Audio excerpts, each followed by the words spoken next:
again, speaking of Narada Muni was there, Sukadeva Goswami, Narada. So it's a very special tirtha, and there's so many personalities here, and I pray that someday I'll be able to see them. And now we're fortunate to hear from the lotus lips of Tirthapada Prabhu, very dear disciple of Srila Prabhupada.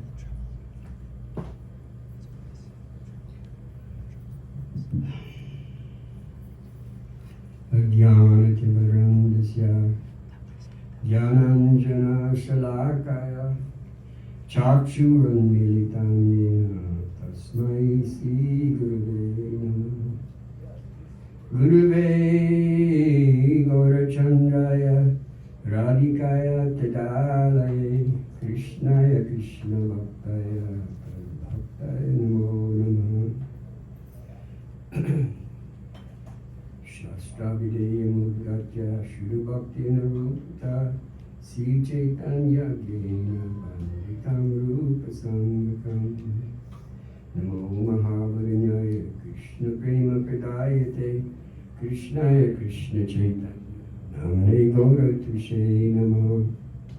Narpita Charim Charat Karunaya Vitina Kalo Samarpayatun Nato Jalarasam Sabhakti Shriyam Haripurta Sundara Dikadamba Sandipita Siddhariya Kandira Spiritu Bhakshat Shinandana Siddhariya Kandare Spiritu Nakshat Shinandana.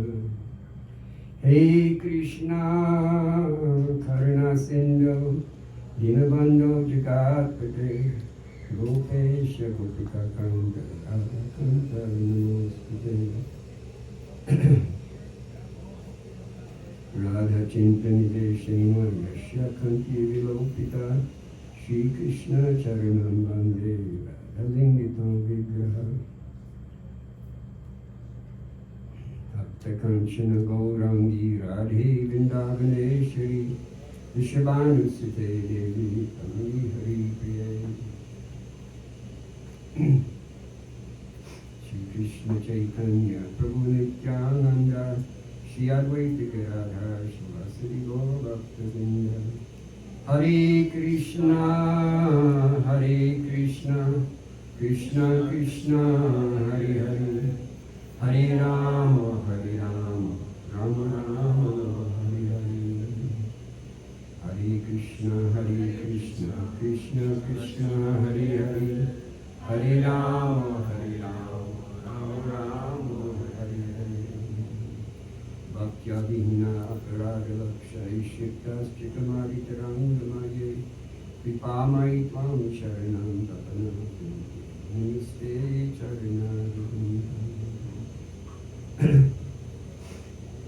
So first I offer my innumerable prostrated obeisances to my Harinam and Dikshpur Nityalila Pavishta Om Vishnupad Srila Bhaktivedanta Swami Maharaj Prabhupada. The same innumerable prostrated obeisances to my Shiksha Gurus Nityalila Pavishta Om Vishnupad Srila Bhakti Rakshira Goswami Maharaj. And the same unlimited prostrated obeisance to our beloved Nityalila Pavishta Om Vishnupad Srila Bhaktivedanta Goswami Maharaj. To all the Vaishnavas and Vaishnavis here present on a humble basis. So, we were talking on Guru Tattva this morning, talking about Gadadhar Pandit. Some say today in Jagannath Puri is Rath Yatra. Some say. So, understanding Guru Tattva is simple, it's also very subtle. Why? Diksha Guru, Shiksha Guru. So, you approach a spiritual master in our Bhagavad Gita by my beloved spiritual master, Srila Prabhupada. He pointed out in 434 in Bhagavad Gita how to approach a spiritual master. But it's all there in the purport, but how do we understand the purports of our acharyas sometimes? They say some things and they mean very, very deep kata. Very deep. Just like they say there's Nam Guna Rupa, Nam Rupa Guna Lila. You know, in the Nam, they said Gaur Kishore used to see even the name, all the pastimes coming from the letters of the name. Like that. So like that. And then even the Srimad Bhagavatam, right? The Srimad Bhagavatam, some people say, oh, it's Krishna Bhagavatam. But our Acharyas confirmation say, no, it's Radha Bhagavatam. So to go deep in understanding Guru Tattva, my Shiksha Guru, she was Bhaktivedanta Maharaj. He said actually, to understand Guru Tattva, it's an infinity thing. It's an infinite thing. It's not just one day you say, oh, this is my spiritual master, and then go on. It's not a fashion, in other words. It's not just fashion.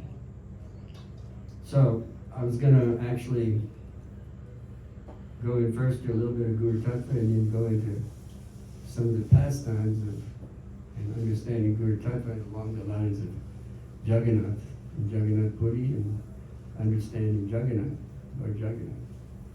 Because there's a lot of controversy in Jagannath also. Jagannath Puri, understanding Jagannath, Baladev, and Subhadra Devi.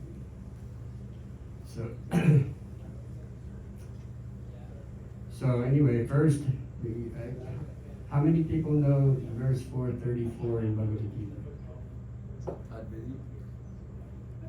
You know. You know the whole verse? Yeah.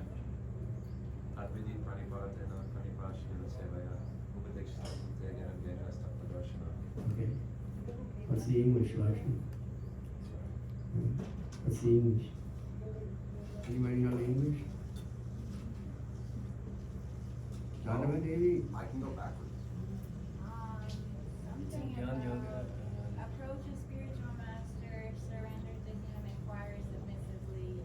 He can bestow knowledge unto you because he sees the truth. Something or other. Good. Good. Here in Prabhupada's Gita it goes, just try to learn the truth. Tattva Darshana. Just try to learn the truth by approaching a spiritual master. Inquire from him submissively and render service unto him. The self-realized soul can impart knowledge into you because he has seen the truth. Seems like a simple verse, right? So what does Pratipatina mean? Pratipatina mean when you approach a spiritual master. It just says, just try to learn the truth by approaching a spiritual master. Pranipatina, what does it mean? There's a very nice pastime given in the Chaitanya Bhagavat about understanding this particular verse, how to see the spiritual master. And today also being the, I think the disappearance of Sarup Damodar. According to our calendar, disappearance of Sarup Damodar. He spent a lot of time in Jagannath Puri with Mahaprabhu, closest associate. Who is Jagannath? Who is Sarup Damodar? She is actually Lalita, and that's our whole Gan from Bhaktivedanta Thakur, also the six Goswamis, all back through to our Gurudev, Diksha and Shiksha like that. So Sarup Damodar. And there's a very beautiful pastime with him and Pundarik Vidyanidhi. Who is Pundarik Vidyanidhi in Krishna Lila? Vishnu Maharaj. So Mahaprabhu used to call him Bap. Every time you see him, you become very happy to see him. Bap. So it's kind of unusual that, one of the closest friends of Sarup Damodar Maharaj, very intimate associates, was Pundarik Vidyanidhi. Pundarik Vidyanidhi was the spiritual master of who? Yes, Gadadhar Pandit. We spoke this morning about Gadadhar Pandit. So there's a very nice pastime which I would say secondly about him. But first I want to speak about the way we approach a spiritual master. And it's talked about one day Mahaprabhu, he was sitting in Jagannath Puri. And all of a sudden, Advaitacharya came up to see him. And then Sri Chaitanya Mahaprabhu says, "Oh, where have you been?" And Advaitacharya says, "Oh, I went to see Lord Jagannath." Oh, then Mahaprabhu said, "Oh, and then what did you do?" He said, "Well, then I circumambulated Lord Jagannath 5 or 7 times." He said, "Oh, you did?" He said, "Okay, then you lost." He said, "What?" How many times did he do? He said, 5 or 7 times. He said. And then Mahaprabhu said, "Oh, you lost." And then Advaitacharya said, "What do you mean I lost? What did I lose?" I said, Lord Chaitanya said, "I see Lord Jagannath right before me. And you circumambulate around him. And when you circumambulate, you saw the back of Lord Jagannath. You lost his darshan. But I never lose his darshan. I stare right at Lord Jagannath."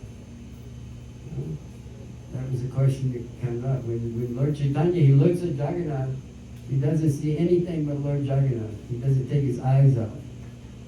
So in the purport, Srila Bhaktivedanta mentions that there's the way you see the Lord, you see his limbs first, his body like that, and then you see his face, and then you'll see his smile.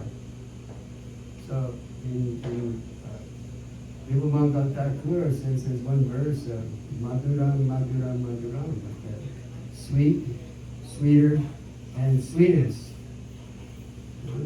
So you saw the back of Lord Jagannath, you saw his limbs like that, you circumambulate.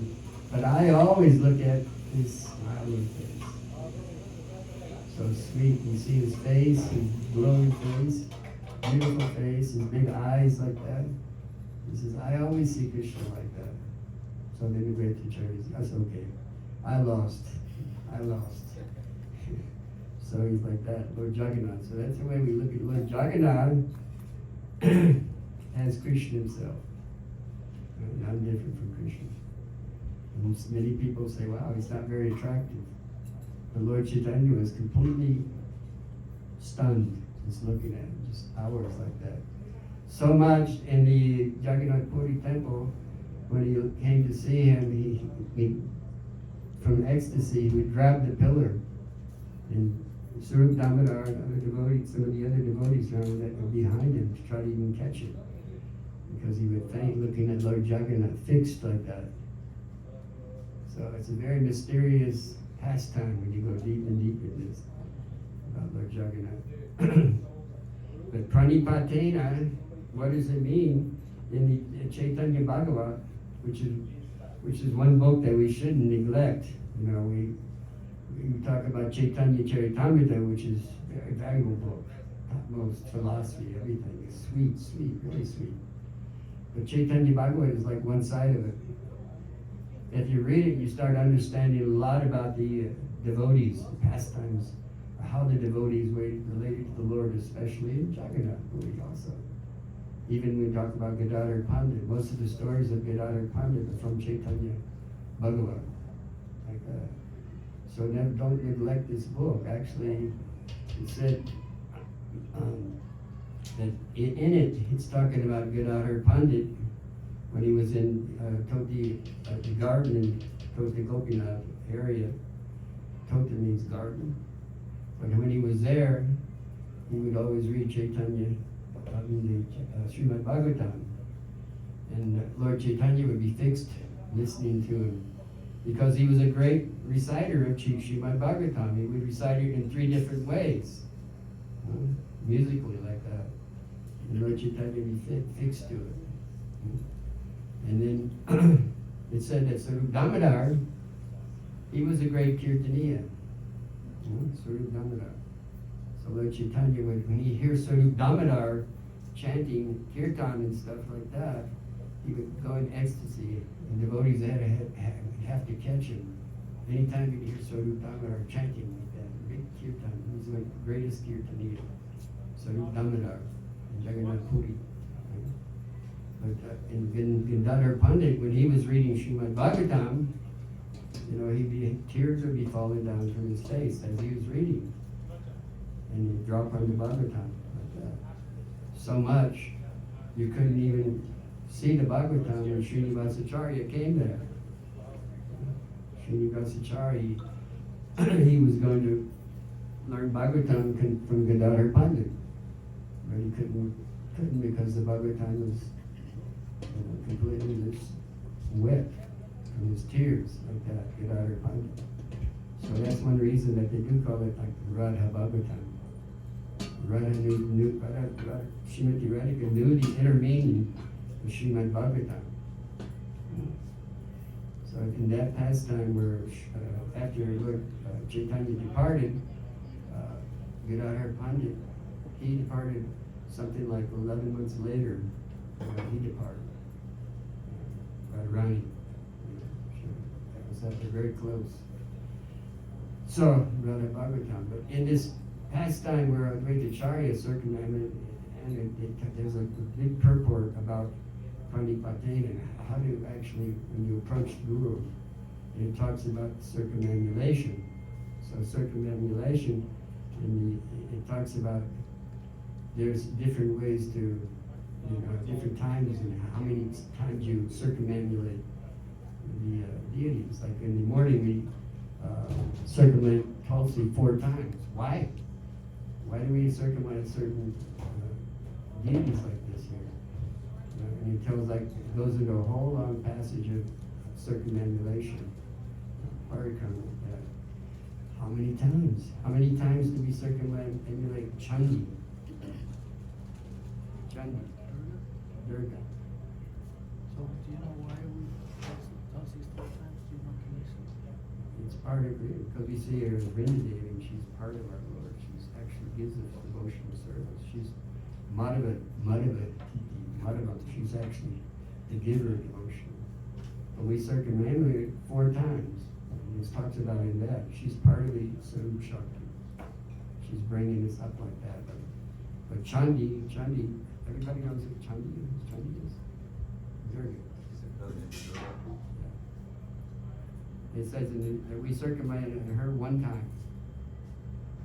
How many times do we circumambulate Lord Shiva? Half.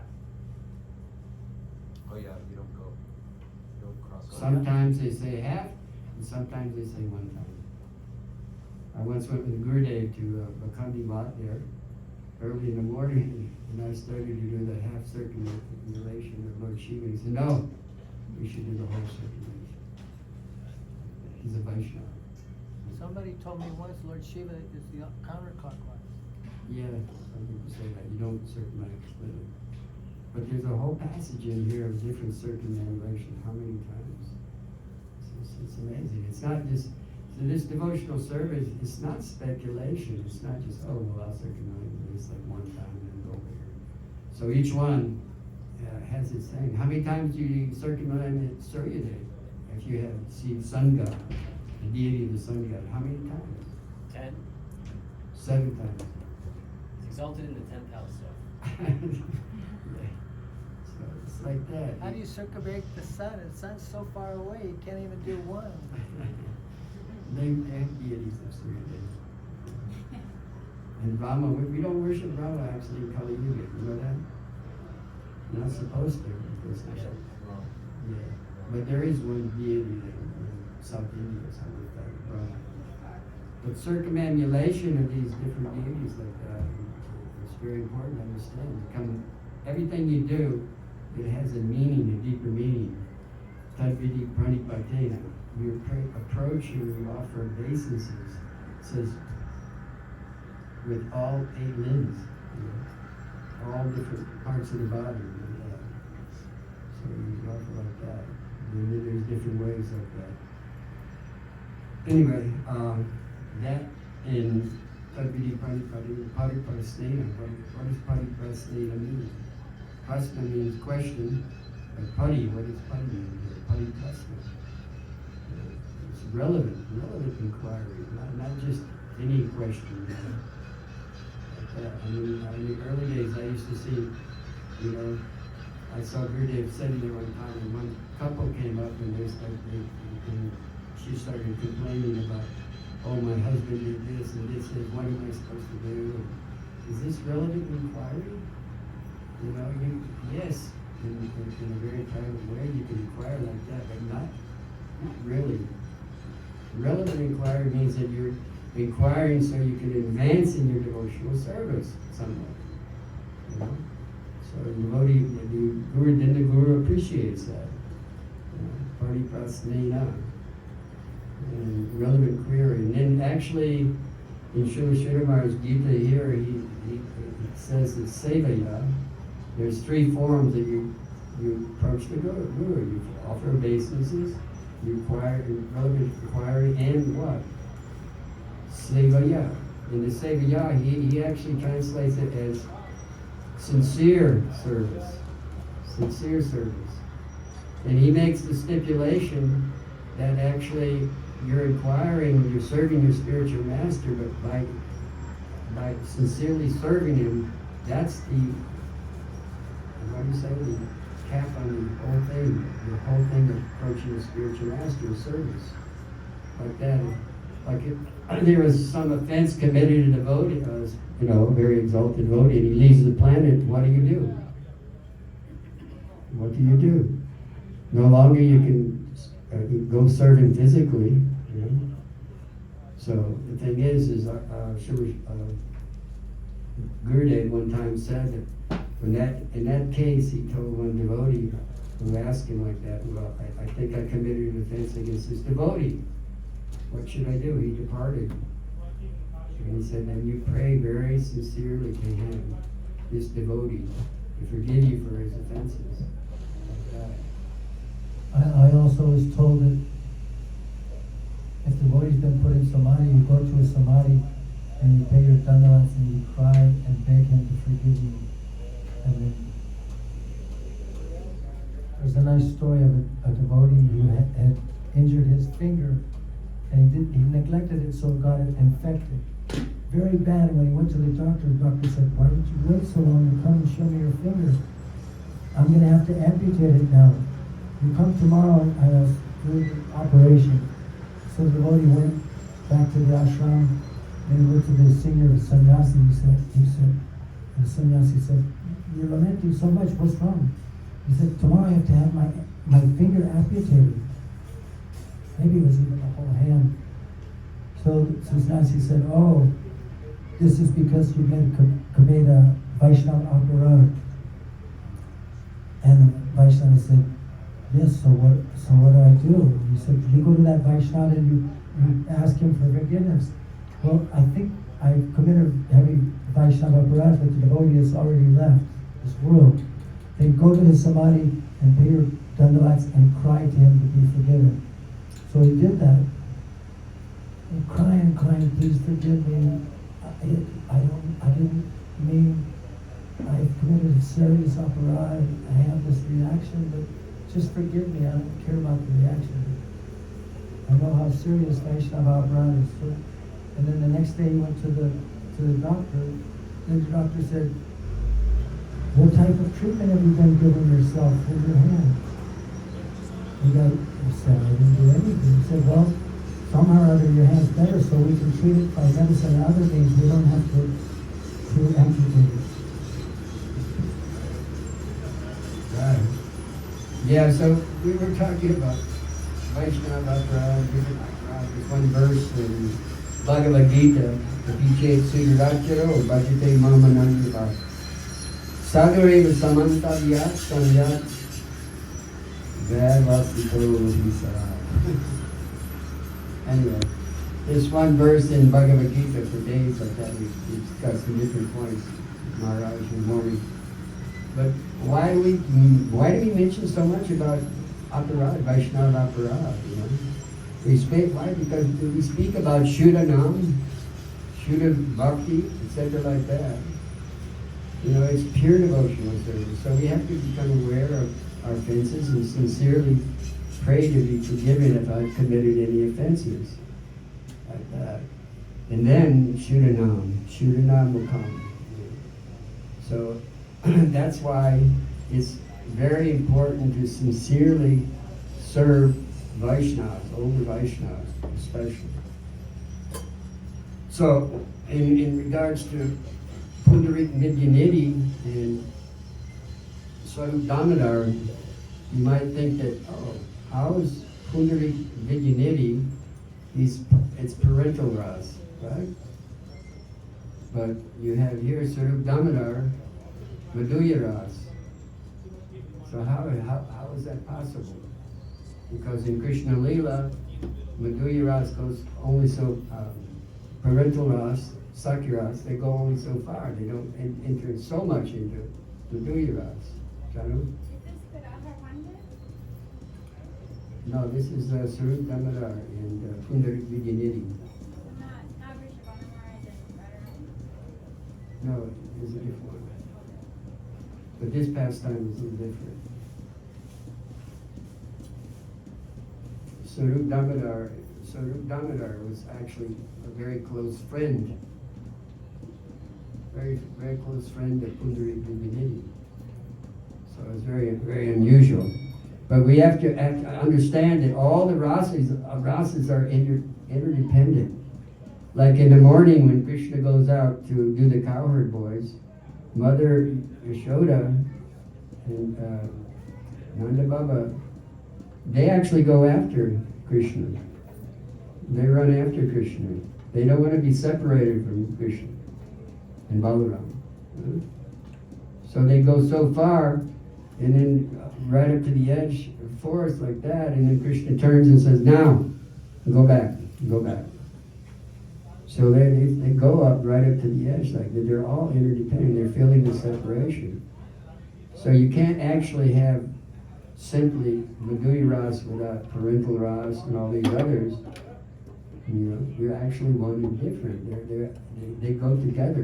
They're interdependent. So putting this pastime, Pundarik Vidyanidhi and Swarup Damodar are really very close associates in Jagannath Puri.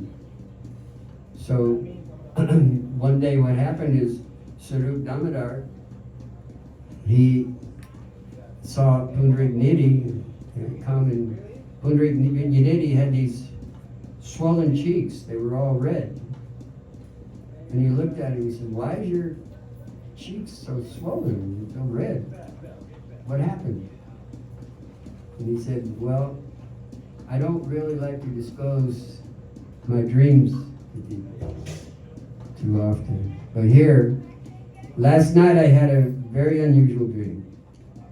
Because the night before, Swarup Damodar and Pundarik, they were in the Jagannath Puri, and they saw that the Pandas were actually dressing Lord Jagannath in starch cloth, which is a custom, starch cloth. And starch cloth, it means it's actually contaminated. If you get starch cloth, you're supposed to wash it free from the starch. So then Pundarik Vidyanidhi asked Swarup Damodar, why is the Lord they're dressing him in starch cloth? It's called, in Bengali, Madhurya Vastra, starch cloth. So they're dressing him in starch cloth, and Swarup Damodar, yes, well, you know, the Lord can do what he wants. It's a custom. They can do whatever they like. He says, well, yes, I understand that, Pundarik Vidyanidhi says, and he says, but why are the Pandas doing it? Panda is dressing also in starch cloth. You know? And he's thinking like this, and you're kind of laughing and having this discussion. Well, I can understand Lord Jagannath, but why the Pandas? Pandas, you know, Pandas are the ones that are dressing Lord Jagannath. In Jagannath Puri, they dress him like what? In offerings like 52 times or something like a day, and they dress him like so many times. But in this pastime, he went back and, you know, after the discussion, because they were kind of like laughing about it like that, not really be heavy criticism, but this is actually to put, it said that in the Chaitanya Bhagavad in the beginning, is first to put Pundarik Vidyanidhi into illusion, you know, and then take it away as an example for everybody to understand how to see Lord Jagannath. You know? So what happened was he starts to tell Sarup Damodar, last night in the dream, what happened was, Krishna and Balaram, they came to me, and they started slapping me on the cheeks. One was slapping on one cheek, one was slapping on the other cheek, back and forth like that. And they did it for 48 minutes, 2 dandas, they said, slapping my cheek back and forth. So when I woke up, I saw my cheeks were all swollen and red. He was embarrassed. Who was slapping you? Krishna Balaram in the dream. Like that? Yeah. So Krishna Balaram, because Lord Jagannath is Krishna, and Balaram was also there in his pastime. And he had criticized the Pandits, He said, that's why, you're criticizing the Pandits, the ones that are serving Lord Jagannath. This is not good. And Pundarik and them, they were laughing. He says, I don't really, reveal this I didn't want to reveal this to anybody, but since you're my friend, I'm revealing it to you. And he says, yes, you're very fortunate actually, because this type of dream, where Krishna and Balaram come in to teach you a lesson such like that, is very rare. Very rare. Just like if you have dreams of Gurudev and things like that, comes in your dream and chastises you in your dream. It's very rare. So he told him that you're actually blessed. So Damodar told Pundarik Vidyanidhi, and they laughed about that. Yes, I know, but my cheeks hurt so much. 48 minutes. Can you imagine somebody slapping you on the cheek for 48 minutes? Oh my gosh. Anyway, it's like that. So that it's like, what kind of offense did he commit? What kind of offense did he commit? It was like Pundarik Vidyanidhi, can he commit an offense? Pundarik Vidyanidhi was so exalted that he would not even put his feet in the Ganga. You know that? He would not bathe in the Ganga like that. Like everybody goes to the Ganga and bathe. Like that. But he wouldn't even put his feet in the Ganga. Like that. So many things like that. Pundarik Vidyanidhi was very, very strict on, in certain ways. But you see that in this one pastime of Pundarik Vidyanidhi and Gadadhar, I think mostly everybody knows that pastime, right? Gadadhar Pandit? Huh? How many people, they all know that pastime? Where he came with Pundarik Vidyanidhi? You know? Oh my gosh. Well, Pundarik Vidyanidhi... Yesterday or the day before yesterday was Gadadhar Pandit's disappearance day. And so, and Bhaktivedanta Thakur. So it was fully discussed, but since many of you weren't there, you should say it again. How many? You were in that class the other day? Nobody. Nobody? Oh. Well, everybody knows the pastime that they read about the pastime with Gadadhar Pandit and Pundarik Vidyanidhi. Very famous pastime. And it's elaborated here in the Chaitanya Bhagavad. That's where it's from.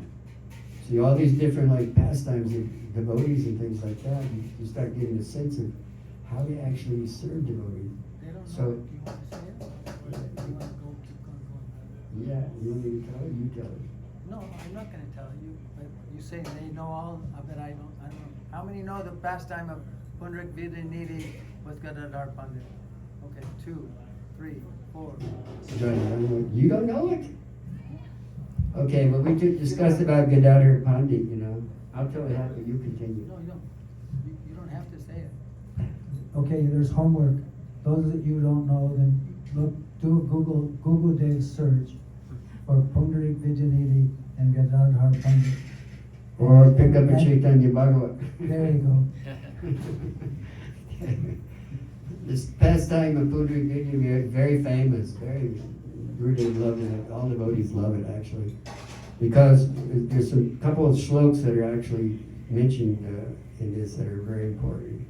Anyway, what happened was Pundarik Vidyanidhi, Gadadhar Pandit he was going to get initiated. Actually, he was looking for a guru, Gadadhar Pandit. He came one day and this Pundarik, who's that devotee that was? Mukunda.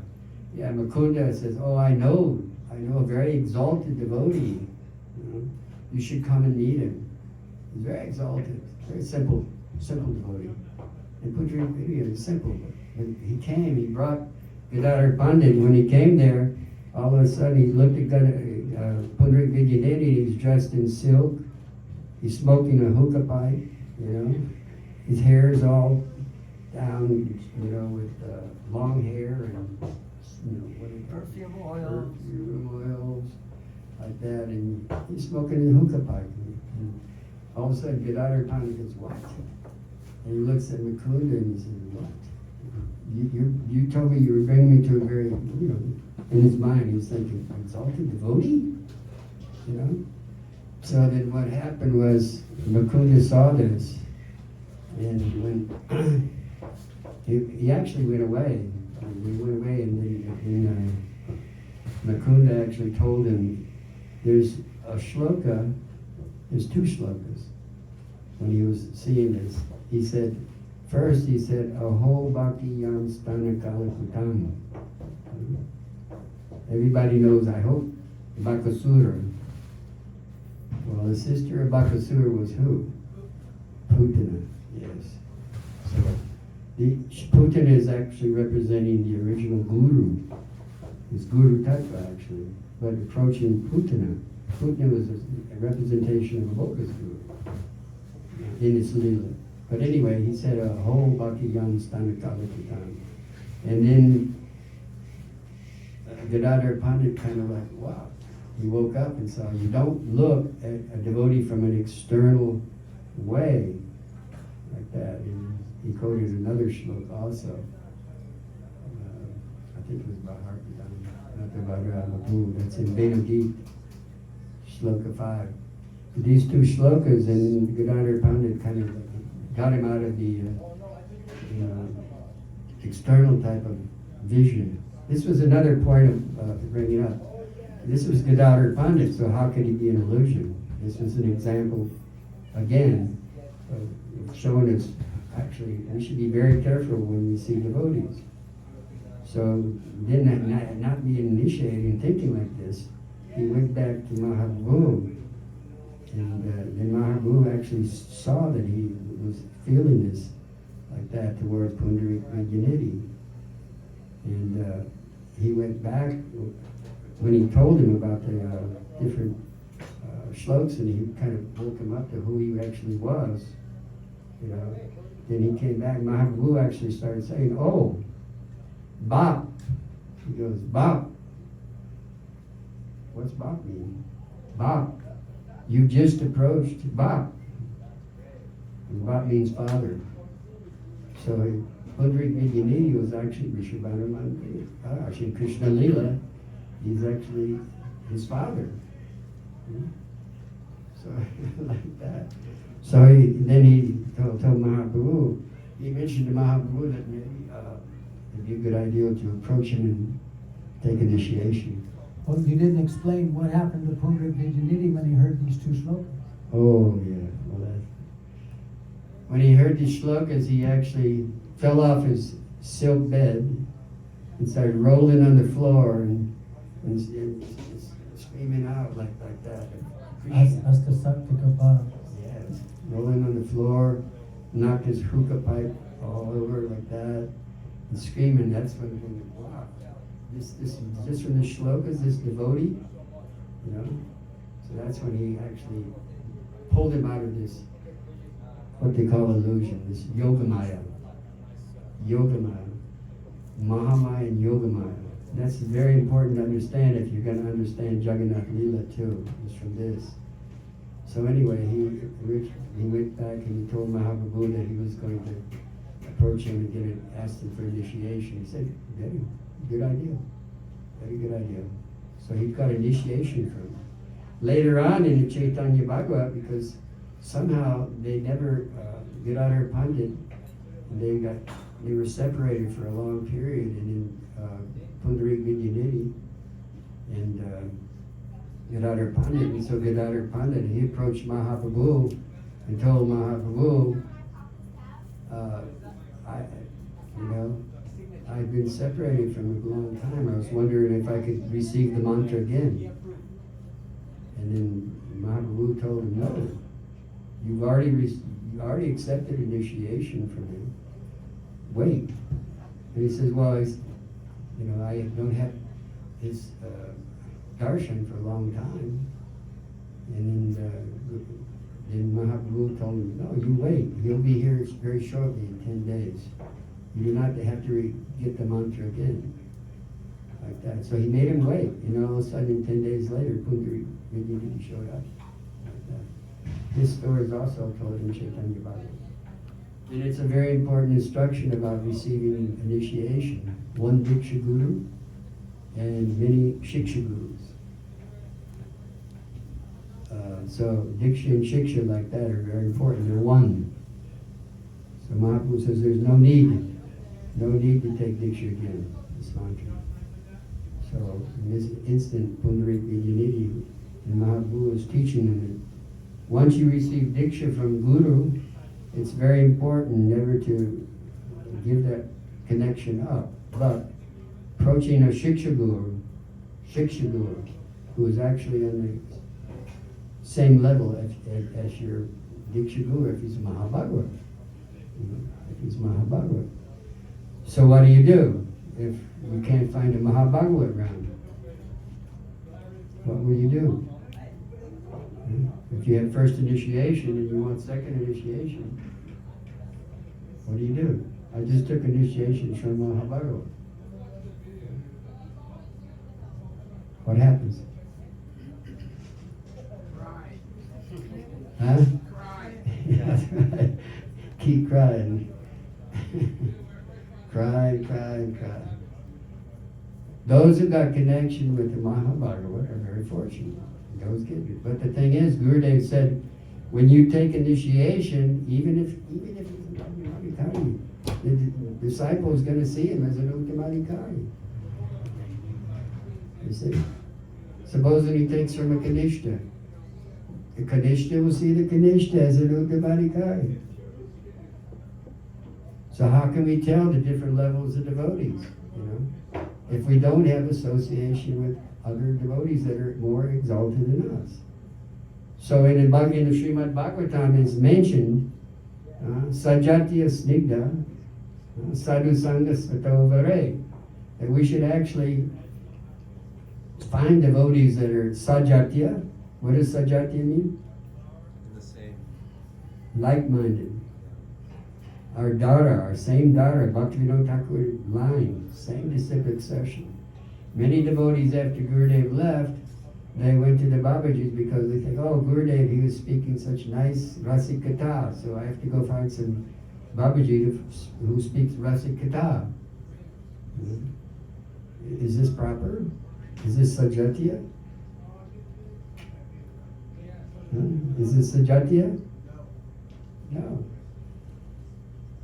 Well, supposing he's a Kinchana Krishna Das Babaji.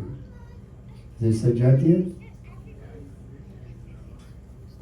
He's initiated our life. So it's coming from Bhaktivedanta Dhara like that. And some people that Gurudev gave initiation to, Srila Bhaktisiddhanta gave initiation to Babajis, like a few Babajis. They were in our line, they were favorable. There was no question. But Srila Bhaktisiddhanta actually mentioned that the Babajis, he had actually written this, that Babajis, they don't go out and preach, they practice from their sadhana.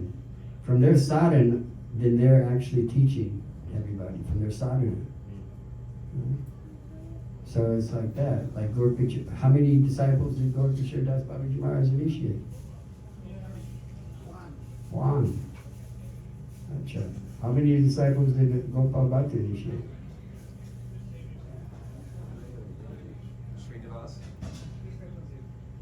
Srinivas?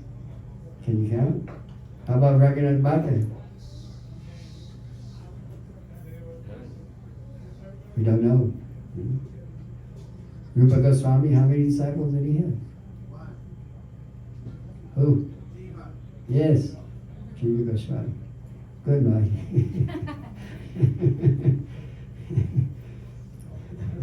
So this is very important, you know. Prabhupada once said, actually, if I make one moon, then my life, my preaching will be successful like that. But if we have many moons, more power like that.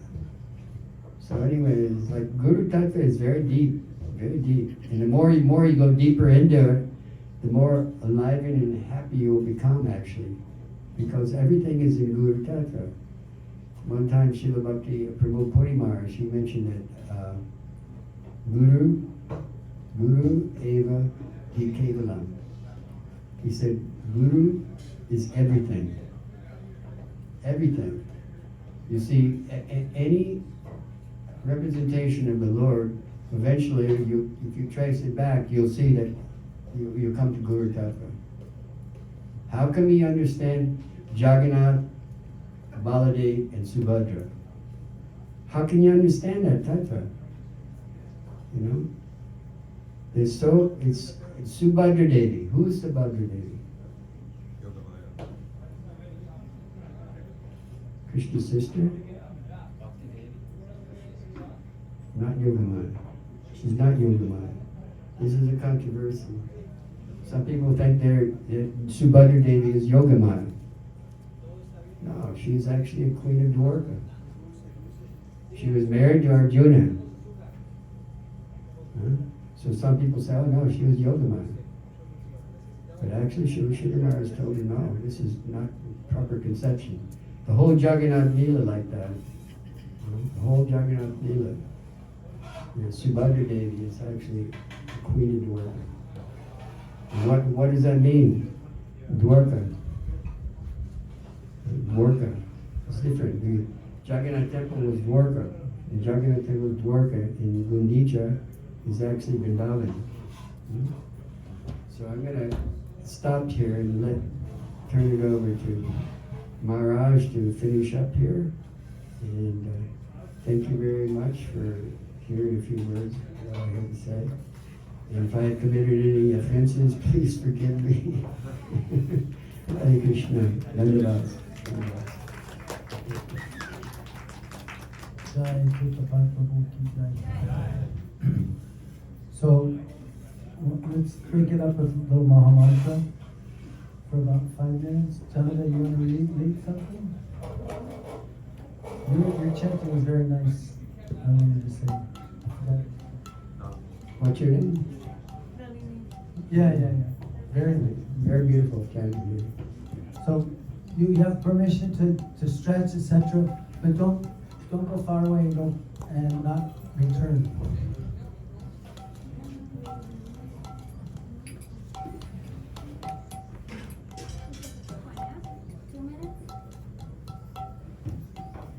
Hare Krishna, Krishna Krishna, Hare Hare,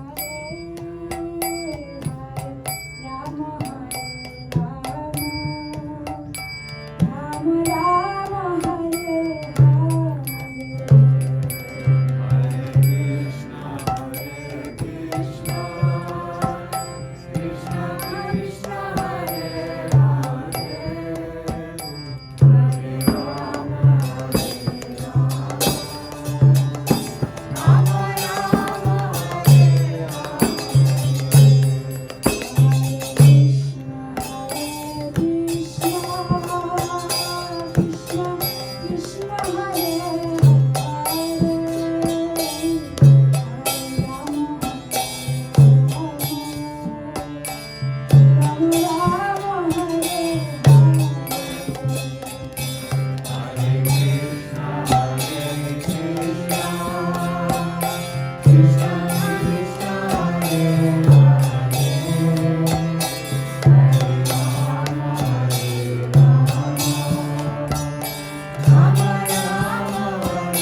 Koti Vaishnava Jaya, Nitai Gautam.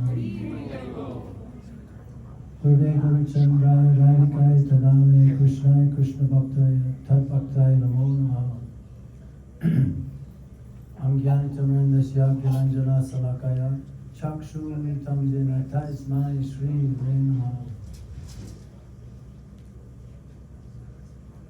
Adadina Stridandam Teriram Yache Punapana Srimad Rupam Param Bojo Durisham Shirupam Param Bojo Durisham Janam Aragi Bhakta Sampratnaya Apayamama Dikandam Kripambulir Pardukudupi Sanatatam Tam Bhagavashami Panchakalpa Drubhyascha Kripa Sindhu Devacha Patitanam Pavadevyo Vaishnavevyo Namo Shirupa Sanatam Bhaktivedanta Shijiva Gopala Bhattakasvadana Bhaktavina Aparad Lakshai Shittasya Kamari Karandamaje Kripa Maitam Shriram Prapanam Vinde Namaste Charanarindam Vaivasmi Vaivasmi Nachi Vamitwaya Vina Iti Vidyaya Radhike Naimam Sharantike Shri Namo Mahavaraya Krishna Prema Pradayati Krishnaya Krishna Chaitanya Namani Gaurati Shri Namo Shri Krishna Chaitanya Prabhu Nityananda Shri Advaita Gadadhar Shivasati Gaur Bhaktivedanta Hare Krishna Krishna Krishna Hare Hare Hare Rama Rama Rama Hare Hare. So before beginning, I offer my Sastandana pranams unlimited times at the lotus feet of my Guru Pai Padma, Nitya Leela Pavishra Master Tarazat Shish Mai Sri Bhaktivedanta, Swami Maharaj Sri Prabhupada, and equal number of Sastandana pranams unto my Sannyas and Shiksha Gurudev, Nitya Leela Pavishra Master Tarazat Shish Mai Sri Bhaktivedanta, Narayan Goswami Maharaj, and Nitya Leela Pavishra Master Tarzat Shish Mai Sri Bhaktivedanta Vaman Goswami Maharaj, to all the Acharyas, Lana Shri Chaitanya Prabhu, and all the Soma Vaishnava and Vaishnavis, led by our Tridandigan, and also to my God brothers and God sisters present, and to Tirthapada Prabhu. Dhanyavad. How many devotees came to the class of Pujapad Vaikuntha Maharaj this morning? Very wonderful class. He set a really nice mood for this festival. I was told to concentrate a little bit on Rath Yatra. We're having that.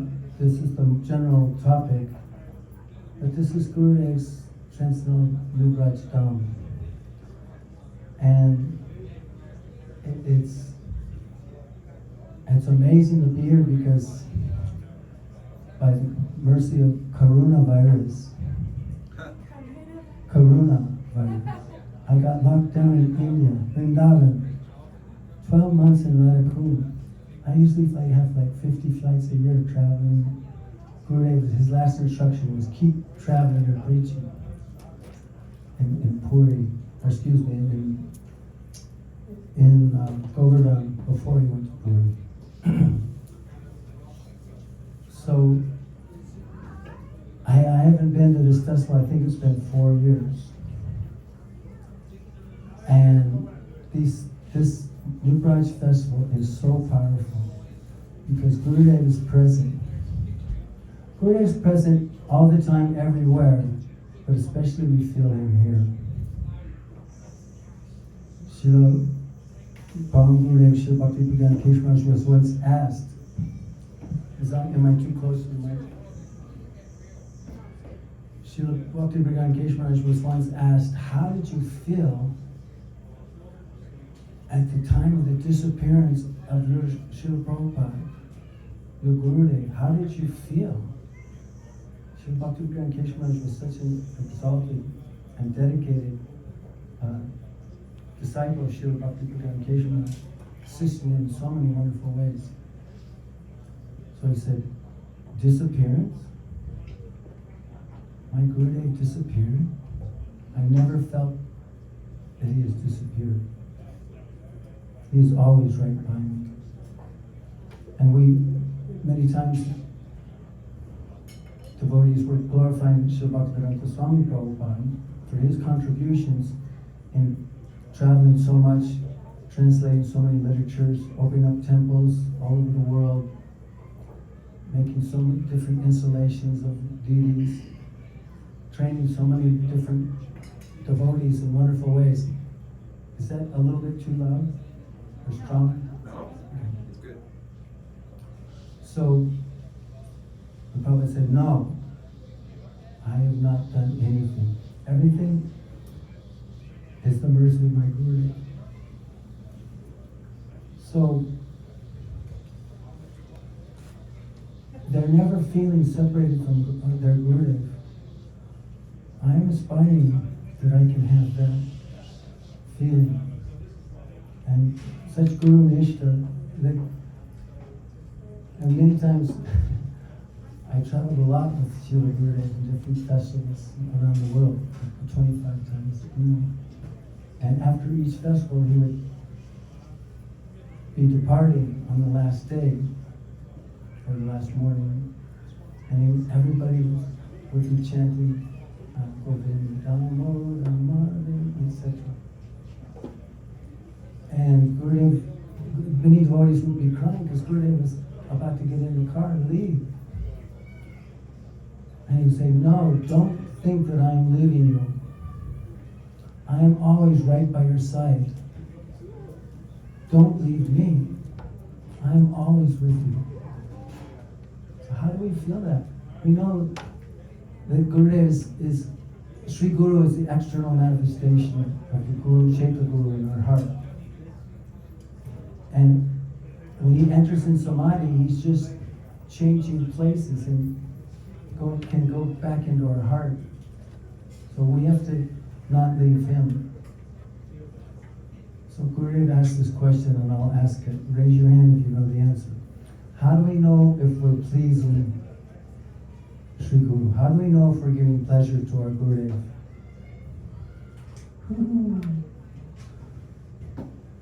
Prabhu? We have more inspiration to continue chanting, glorifying devotees, Yeah. and engaging in spirit. Anything more? I've read that Buddha said you feel pleased when you know that you feel happy within your heart. Or something. Anything else? Okay, yeah, that was it. Gurudev said, you'll always be happy. If we're pleasing our Gurudev, we'll always be happy. Srila Prabhupada used to say, when devotees were morose and stuff because they're following state of mind and conditions, no more lamentation, no more lamentation.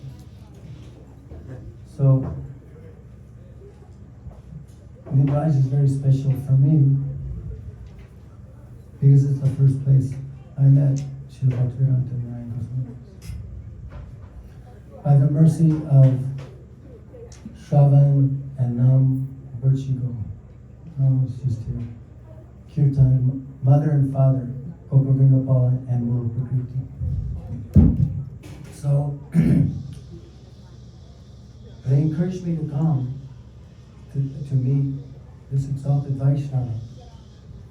And the first year I couldn't make it, 96, but so in 97, even though some of my godbrothers and people in the institution were telling, no, don't, he's not in ISKCON, you know, it's Gaudiya, this, that, and everything. So I thought, I better go for a little while. If I go, he's been a sannyasi longer than I've been alive.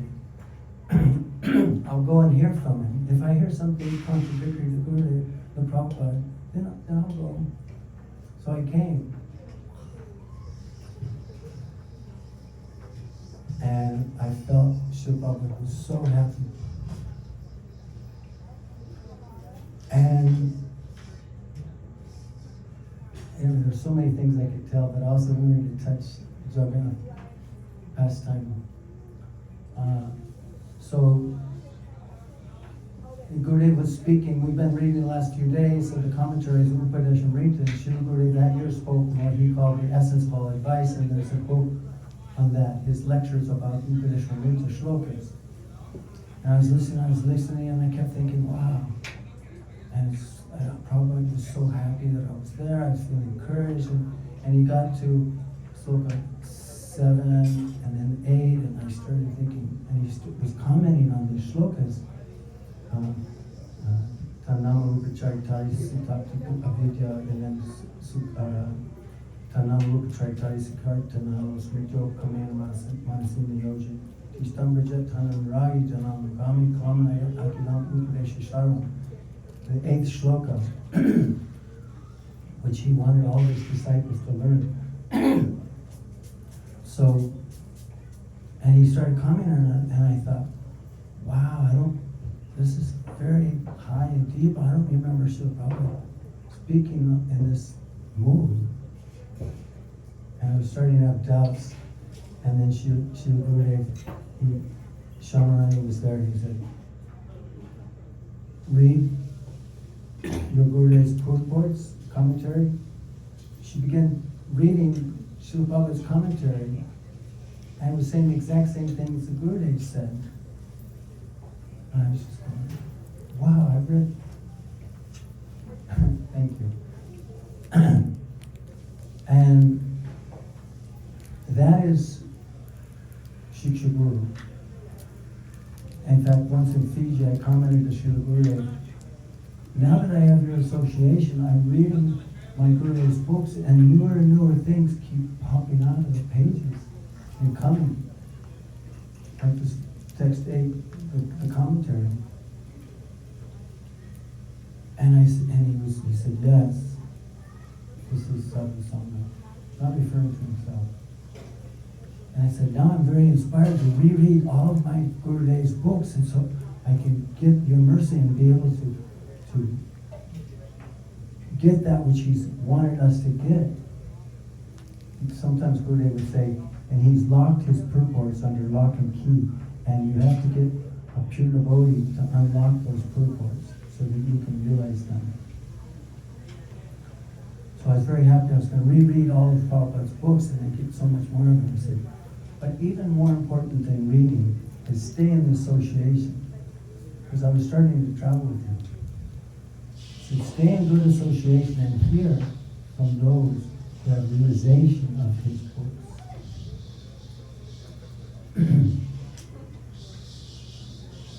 Swachatiya Smita. Chaitanya Charitamrita explains that if your Guru Maharaj leaves this world before you've completed your perfection in bhakti, then you should immediately run to and find someone that is Swachatiya Smita, one who is in the same mood as him and was very affectionate and loving. That is Shri Guru. So, I want to jump sometime to Lord Jagannath. So powerful. So, I started to travel with Gurudev, and I became, because I had medical background, being a paramedic, and so I traveled and did some medical procedures on Gurudev. So I was very close in the party for a long time. So we were going to be in Jagannath Puri during Purushottam month. In Purushottam Jagannath Puri, we were going to be there for a couple of months. And during Purushottam month. So, because I asked him in Mathura about a year before that if I could study Hindi, learn Hindi or Bengali. And he asked me how old I was. I forget how old I was, 46 or something. He said, no, you're too old.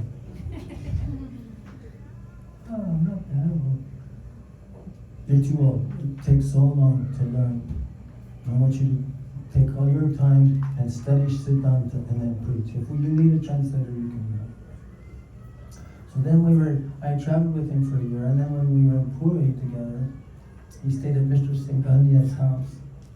Every day we bathed in the ocean, Lord Chaitanya bathed in it. It was so nice. And so I thought, at least I'll study the alphabet so I can read the signs, you know? I'm not going to learn it, but maybe I'll study the alphabet. So, Lama, you missed it. Your mother and father encouraged me to come to Gurudev. That's how come I'm a follower of him. Jai Ho. So,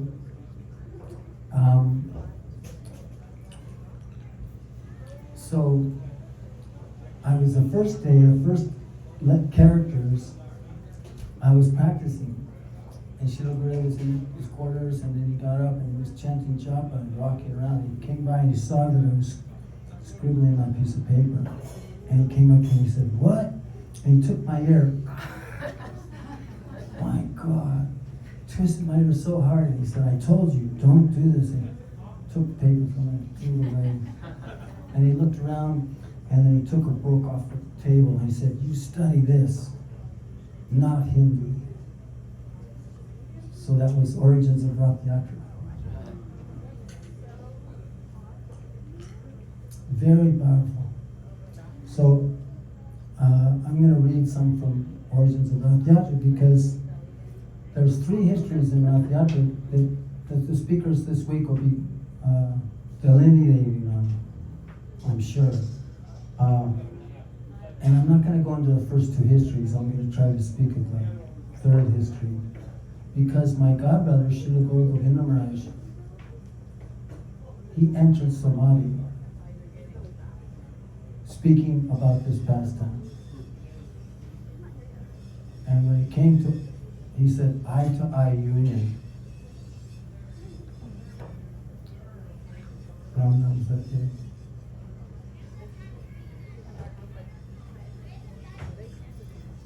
So,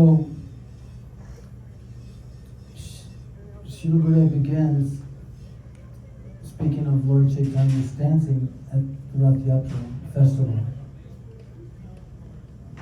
So, Shri Krishna Chaitanya Radha Krishna and Radha Panaya Mahima Kriti Shri Vanayaiva. We know that Sri Chaitanya Mahaprabhu is in the mood of Srimati Radharani and is taking her complexion and her body. So the mood, we want to enter into the real deep meaning. What is Rath Yatra? So, and this, the 13th chapter of Chaitanya Charitamrita explains about Lord Chaitanya's dancing in front of the Rath Yatra cart. So many times when Gurudev would travel and give Harikatha, he would say, "So don't remain here, come with me."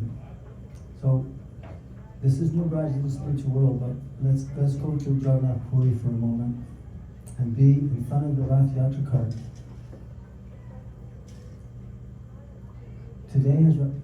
Tomorrow's Rath Yatra, today is Kundicha Marjana. So Sri Chaitanya Mahaprabhu is dancing, and so I'll read some of the actual shlokas. This is from 13th chapter, beginning with verse 101. Udandamritya Prabhu Bhuta Vikar Ashta Sadvika Bhav Udaya Haya Samakar. When Sri Chaitanya Mahaprabhu danced and jumped high, 8 wonderful transformations indicative of divine ecstasy were seen in his body. All these symptoms were visible simultaneously. Mam Savrana Samaroma Rinda Pulakita Simulera Vrikshak Yena Kantaka Vishtita. His skin erupted with goop spunkles, and his hairs of his body stood on end. His body resembled a simulating silk cotton tree, all covered with thorns. Those of you who have been to India, Vrindavan, I think in Navadvip also, they have this tree, and there's like big thorns all over the bark of the tree. And whenever I see that, I think, oh, this is what Lord Chaitanya's body in a transcendental way looked with big thorns coming from every part of his body. Eka eka dantera kampa dekite ragabhai, lokajane danta sava kashya pedai. Indeed, the people became afraid just to see his teeth shatter, and they even thought that his teeth would fall out. Sarvange praskera chute tate raktogam, jaga jaga jaga, jaga jaga, jaya jaga, gadgadha achana. Mahaprabhu was so ecstatic he couldn't say Jagannath's name. Jaga. Sri Chaitanya Prabhu's whole body became flowed with perspiration. At the same time, there was blood oozing from his pores. He made the sounds like Jaja Gaga, in a voice choked with ecstasy. Like torrents of rain shooting from the eyes. Devotees around were astonished. There's so many torrents of rain, like torrents of rain coming from his eyes. They're shooting and touching his intimate associates around him. Chala yantra dhara jache, vanya shujal, asha pashe loka jata, bajila shakal. Tears came forcefully from the eyes of the Lord as if from a syringe, and all the people surrounding him became wet. Deha kanti goravarna dekya adun, kabu kanti deki jena malika pushpasham. Everyone saw the complexion of his body change from white to pink, so that his luster resembled that of a malika flower. Kabu stamba kabu prabhu, bhumiti lotai, shukshakashta samaparahashtana chalai. Sometimes he appeared stunned, and sometimes he rolled on the ground. Indeed, sometimes his legs and hands became as hard as dry wood, and he did not move. Kabu bone pare kabu swasthahaya yadeki bhaktaganer pranaya kshin. The Lord fell to the ground. Sometimes his breathing almost stopped. When the devotees saw this, their lives also became very feeble. Kabu netre nashaya jal mukhe parafena amritera dara chandra bhime vahejena. Water flowed from his eyes and sometimes through his nostrils, and foam fell from his mouth. These flowings appeared to be torrents of nectar descending from the moon. So some of the devotees were very fortunate. They actually were able to catch some of these ecstatic symptoms in their hands and drink it. The foam that fell from the mouth of Sri Chaitanya Prabhu was taken and drunk by Shubhananda because he was very fortunate and expert in relishing the mellow of ecstatic love of Krishna. After Sri Chaitanya Mahaprabhu had performed his devastating dance for some time, his mind entered into a mood of ecstatic love.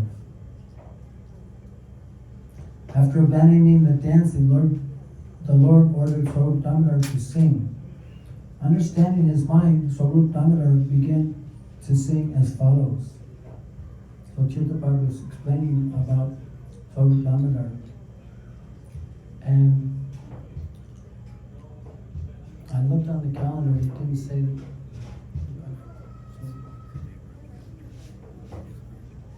So Swarup Damodar is Lalita Saki. Gadadhar Pandit is Shrimati Radharani. Raman Roy is Vishaka. So they've come to assist Krishna in the mood of Shrimati Radharani and with her complexion. Sri Chaitanya Prabhu, how to relish the love of Shrimati Radharani. The ecstasy she feels through that love and the wonderful qualities that she experiences in Krishna through her love. Now I have gained Setar Parana Natu Painu Jalagi Madana Dane Jori Gainu. Now I have gained the Lord of my life, in the absence of whom I was being burned by a cubit and was withering away. So Swarup Damodar is explaining these verses of Radharani's meeting with Krishna at Kurukshetra. And Tirthapada Prabhu is explaining, Jagannath Puri is a representation of Kurukshetra. There's a mood of Aishvarya there, of opulence. And so, at the time of Surya Grahan, the solar eclipse is very auspicious, and saints from all over India converge at this place, Kurukshetra, to observe this. Some say it's not auspicious, but it's a proper observance.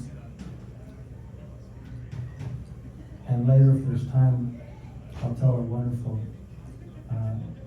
pastime that happened there when Krishna was reunited with the Brajvasis after so many years.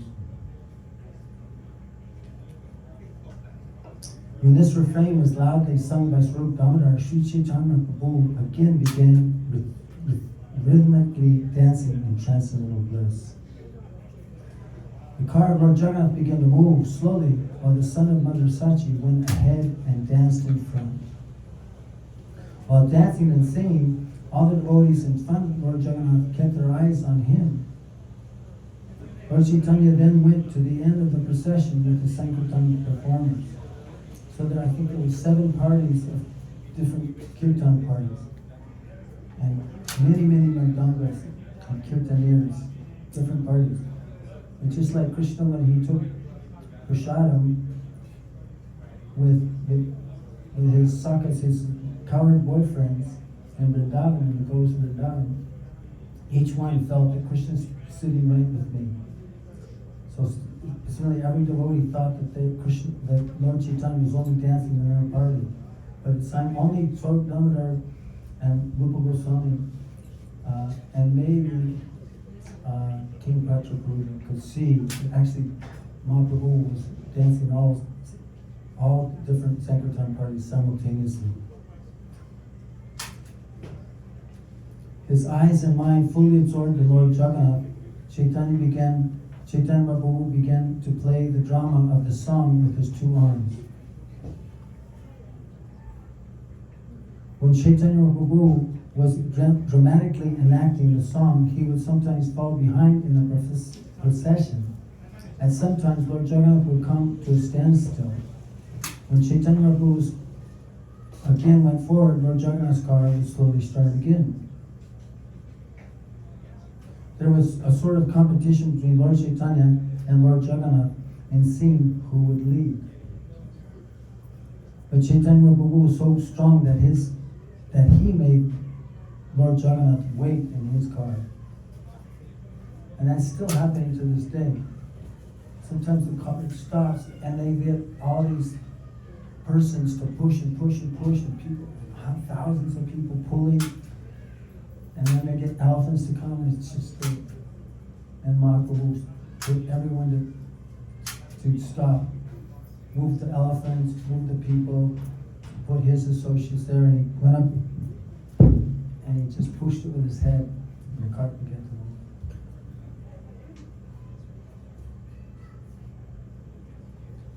While Sri Chaitanya Prabhu was dancing, his ecstasy changed. Raising his 2 arms, he began to recite the following verse in a loud voice. Yakumara hara saeva varas taeva chaitra shapas kankom nilita kalati surabhaya pauda kadamba nilam. So this is a famous verse.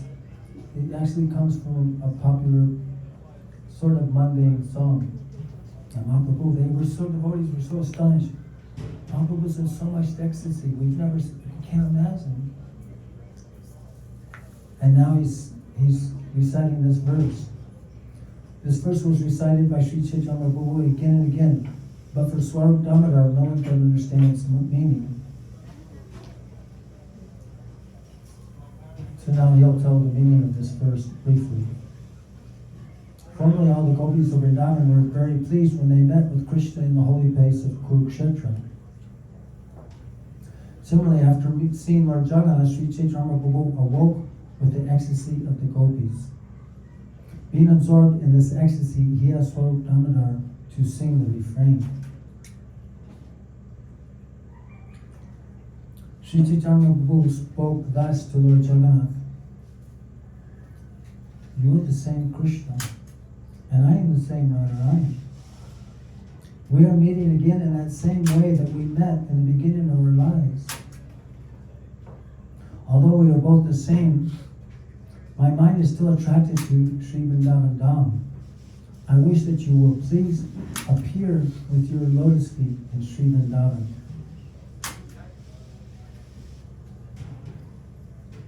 And the heart of Radharani is what? Vrindavan. And also Giriraj manifested from the heart. Again, he explains, in Kurukshetra there are crowds of people, elephant and horses, and also the rattling of chariots.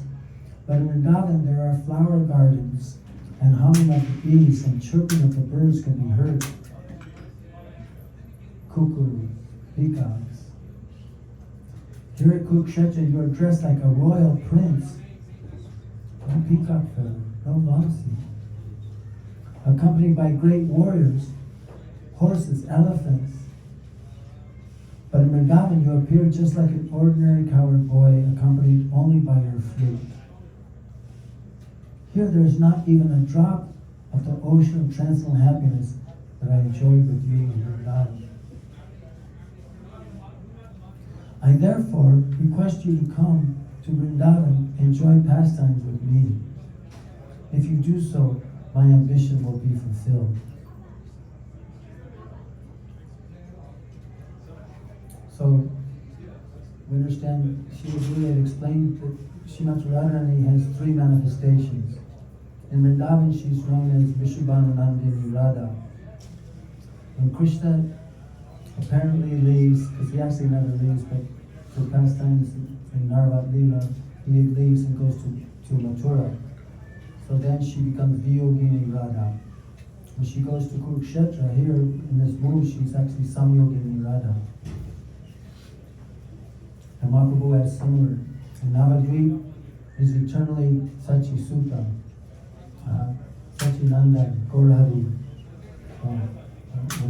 When he tours throughout South India, he's Viyoga Mahaprabhu, and in Jagannath Puri, he's Samyogini, Samyoga Mahaprabhu.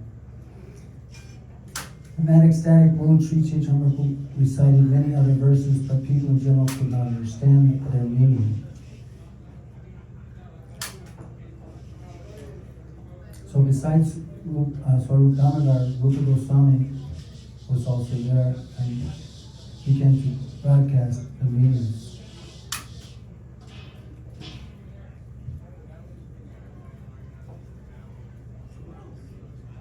So then Sri Chaitanya Prabhu began singing more verses in the mood of Srimati Radharani.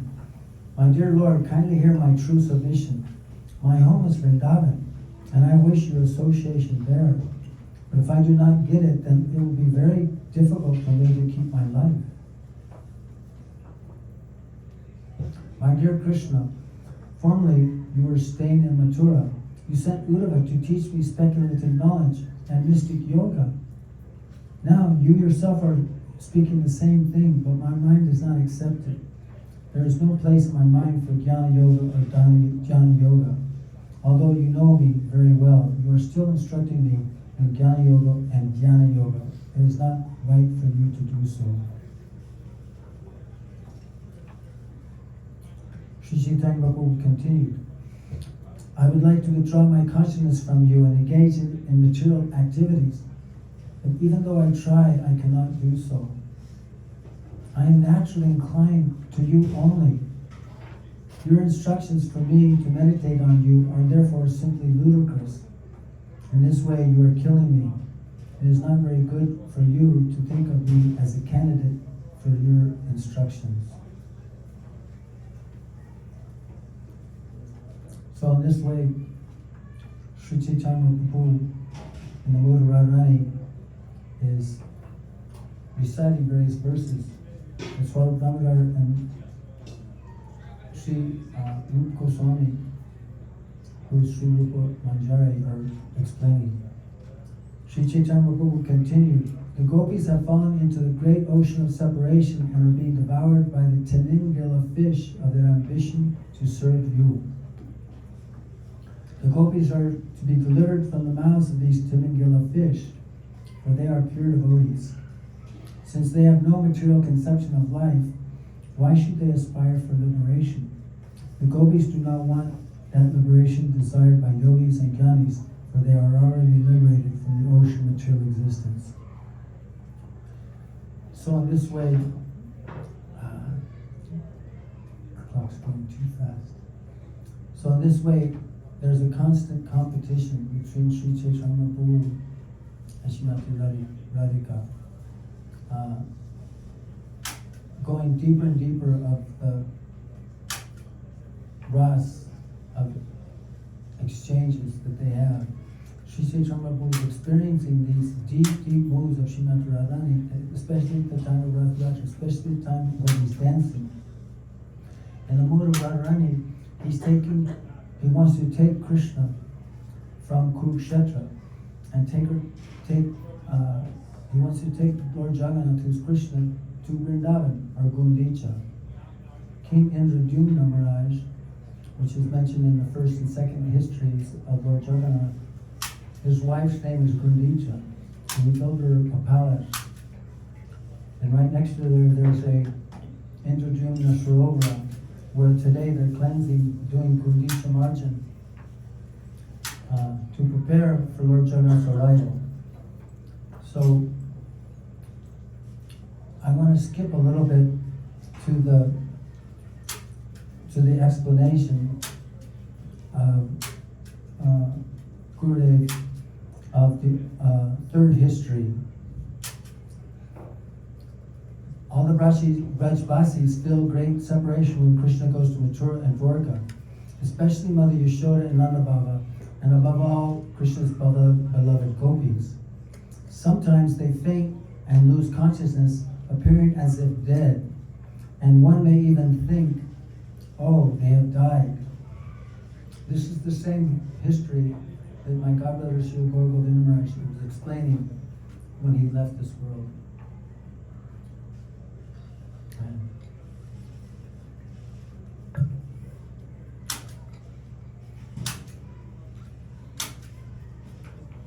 Sometimes they faint and lose consciousness, as appearing as if dead, and one may think, oh, they have died.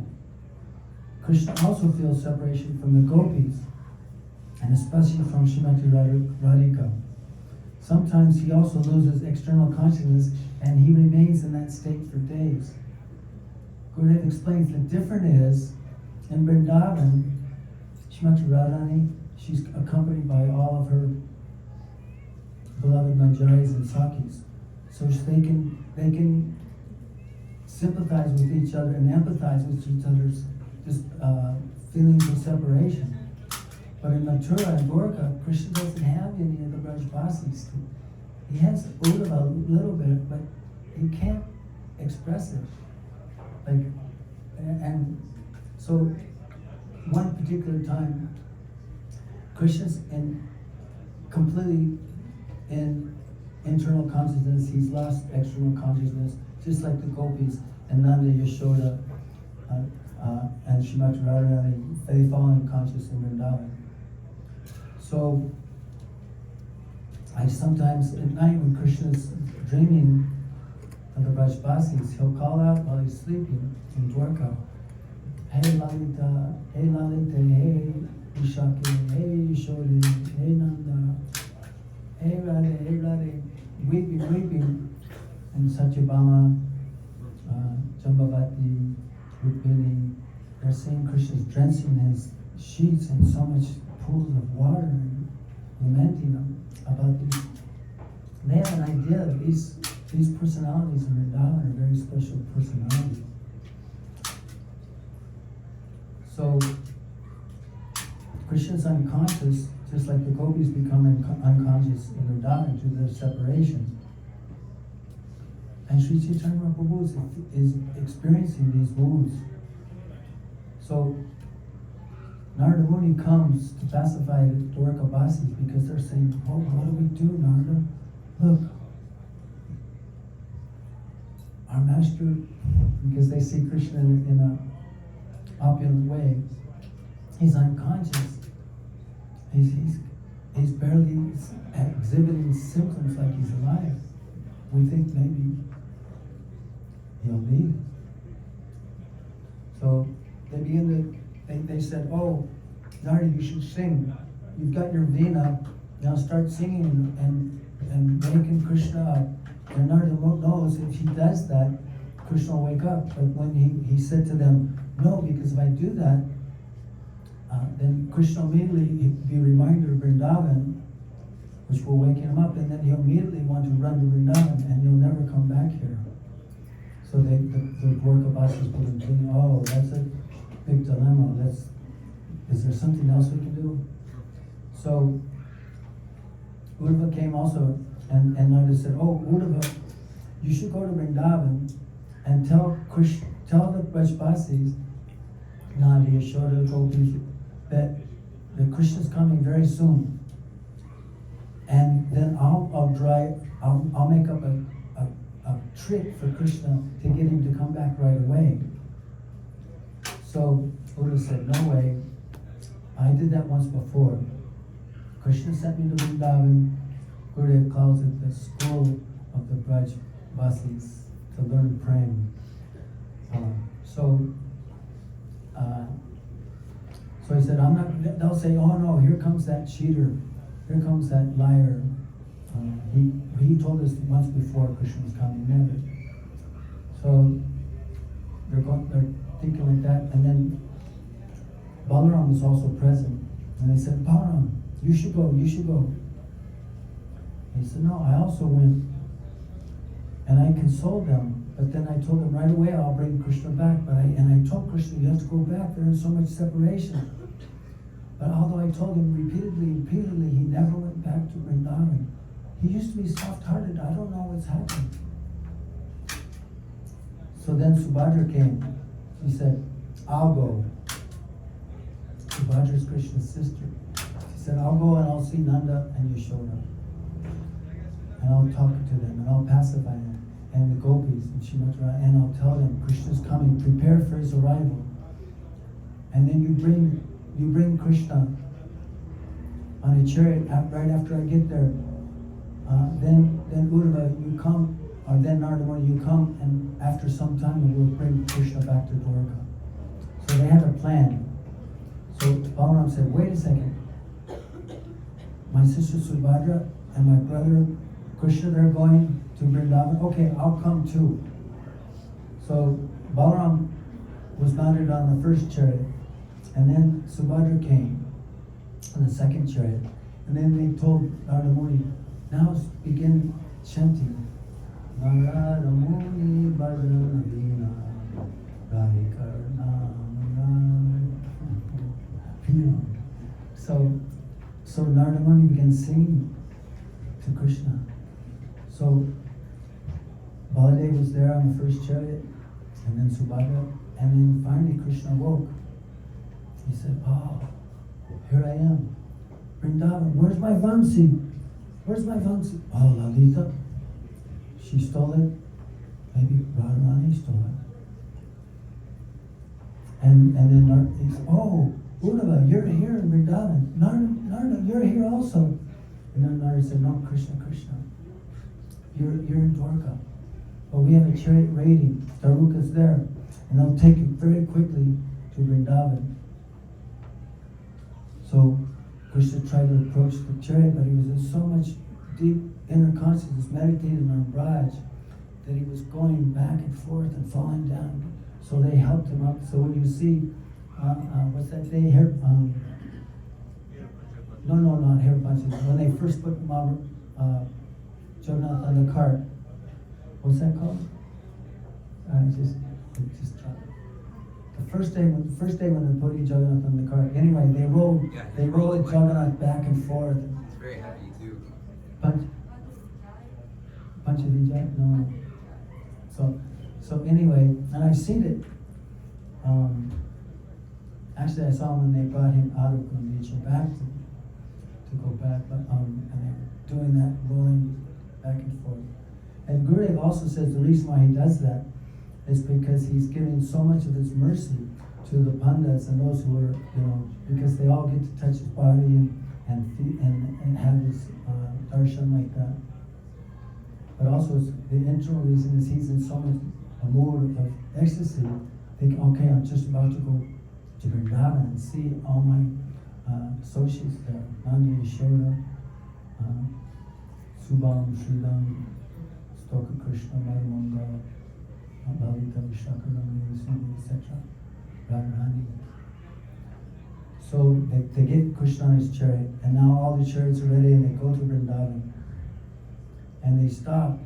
And meanwhile in Vrindavan, Radharani is still unconscious, and her deep feeling of Viparamna Bhav, deep separation. And it's so deep that they're thinking, oh, our Swamini surely will leave, and she'll leave her body, she'll die. So that's when the chariots arrive, and Krishna, Subhadra, and Baladev get off of the chariots, and the Brajvasis come, and oh, you finally arrived. Come quickly, our Swamini is just about to, she may leave her body any moment. We think she's going to die. Oh, please come. So, Jagannath, Baladev, Subhadra, Krishna, Balaram, Subhadra, they go, and they see Radharani there, and I've heard it in different ways, so I'll try to explain both. Govinda Maharaj says it a little bit different way. So they see Radharani there, and she's in such a deep mood of separation, unconscious, and they see her transcendental symptoms on the body of separation, and they're so happy to see that she makes Radharani that their limbs begin melting, their arms melt, their legs melt, their eyes become big, they're so astonished, and they remain in those forms. And then Lalita says, oh, Radharani, you're Krishna, he's just arrived. He's just arrived. So they begin singing to Radharani, and they wake her up, and she sees Baladev, Subhadra, and Krishna in those forms. And then Krishna, his ecstasy is so high that he goes unconscious also, again. This is one way it's explained.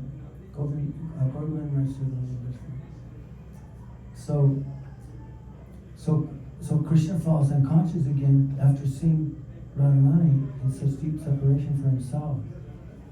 And so Radharani says to Lalita, oh, you sing that mantra in Krishna's ear that will make him awaken. You know that mantra?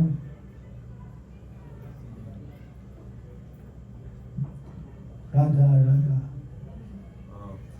Radha, Radha, Radha, Radha, Radha, Radha. So the gopis began singing to Krishna. Radha, Radha, Radha. So Krishna, he wakes and becomes conscious. And he looks, oh, there's his Srimati Radharani. And he regains his Trinity root, and Radha and Krishna, they have a wonderful meeting, finally Milan. So Govinda Maharaj explains a little different, that when Krishna first dismounts his chariot, and Baladev and Subhadra, they first get off their chariots and they hear that Radharani is in such deep state that she's going to leave at any moment. You have to come quickly. So they come, and Krishna is there, and he finally sees Radharani. And Radharani smells Krishna's fragrance. Her Sakis are explaining, Krishna's here. She gets awakened. And then Krishna and Radharani.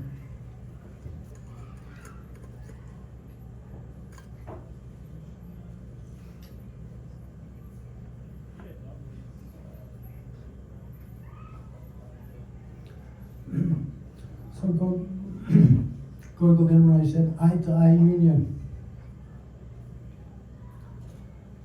After so long, and then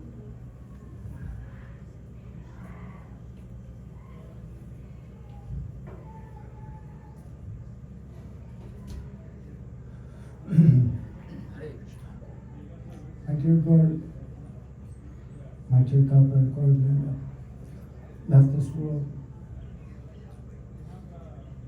So the deep essence of Rath Yatra is very profound. And Sri Chaitanya, although Rath Yatra had been going on for thousands and thousands of years, Sri Chaitanya Prabhu introduced a very interior meaning, a very essential meaning of Rath Yatra, which had never been known before, and was given to us by Srila Gurudev. And so we're so indebted. Oh, at that time, Narada Muni, he requested Krishna. He said, "Oh, please, Krishna, I request you that these three forms that you manifested in today, that these three forms always remain in this world, so that persons can get this mood that you are in and get blessed and to progress in their spiritual lives very, very profoundly." Shri Jagannath Bade Subhadra Shushan Jakatu ki jai, Shri Jagannath Rath Yatra ki jai, Shri Chaitanya Mahaprabhu ki jai, Shri Gurudev ki jai, Shri Prabhupada ki jai, Shri Gaur Govinda Goswami Maharaj ki jai. So, there's no prasadam. Oh yeah, there's Artik, but I don't have any idea. I think today they might have Artik over there. So I'd like to tell one other story of what happened in Kurukshetra, if I could. And you have to excuse me.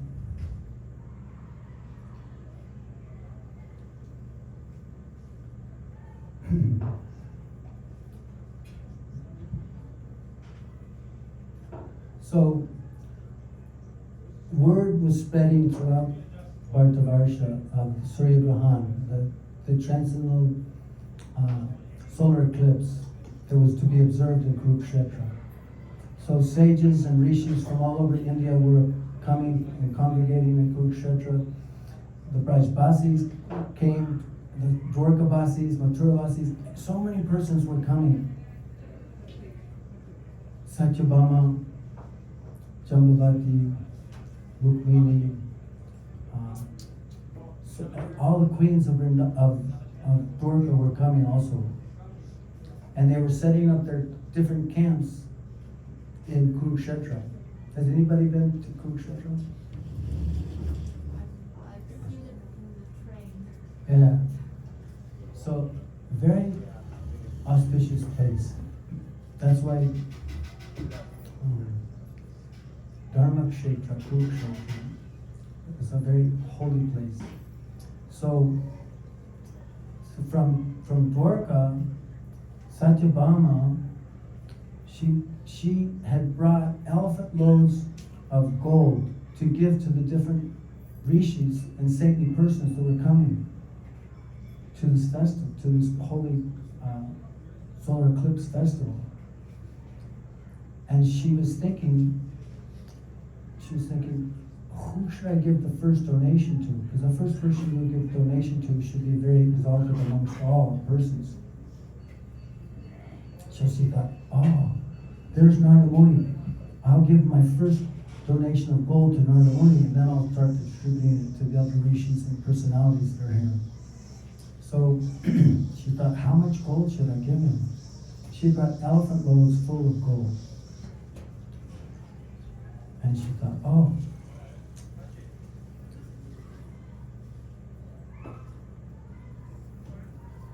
I'll give. Anyway, she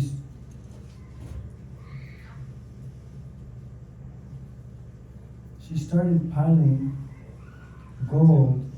She said, I'll give, because Krishna was there as a prince, a powerful king. She said, I'll give Krishna's weight in gold to Narada Muni first. So she arranged a big balance, and she had Krishna's on one side, and she started piling the gold on the other side. More gold, more gold, more gold, more gold. 1 elephant, 2 elephants, 3, 4. So much gold on the other side, and Krishna was still heavier. She said, what is happening? What is happening? This is Bhagata Nikata. Krishna makes the impossible possible. So she exhausted all of the elephant's gold that were brought. She began so much anxiety. Then she thought, oh, I have so many different queens. How many queens does Satyabhama have? Co-wives? Oh, 16,107. Good, you subtracted. So the queens of Dwarka brought so much gold and ornaments. So she began collecting that. So many different 60,107 queens worth of gold that they brought, earrings, bangles, necklaces, etc. No jewelry. And still, Krishna was there, he was smiling. What are you smiling about? I made a vow that to give your weight in gold to Narada Muni. If I don't do that, I'll surely go to hell. Krishna said, why are you smiling? Krishna said, I'll tell you how your situation, how your problem could be solved. You go to the other camp, are the Brajbasis. And such a big thing, the Brajbasis. She had heard Krishna speaking while he was sleeping with the Brajbasis. Oh, they must have brought a lot of gold too.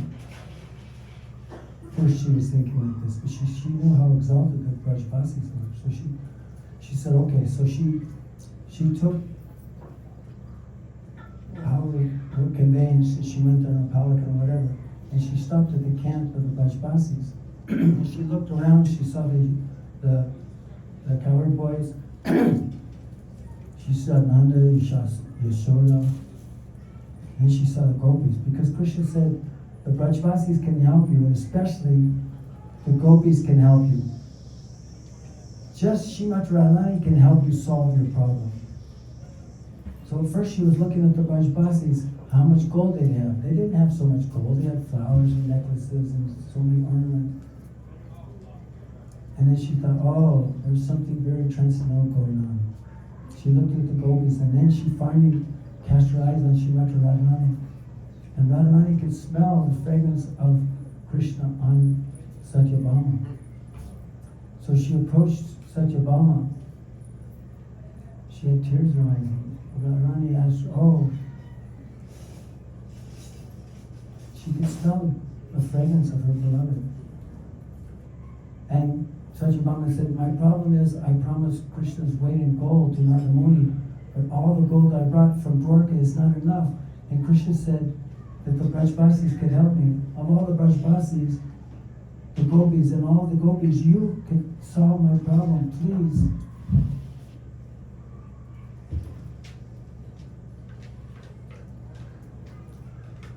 So hearing Satyabhama talk about her beloved Krishna, who she'd been separated for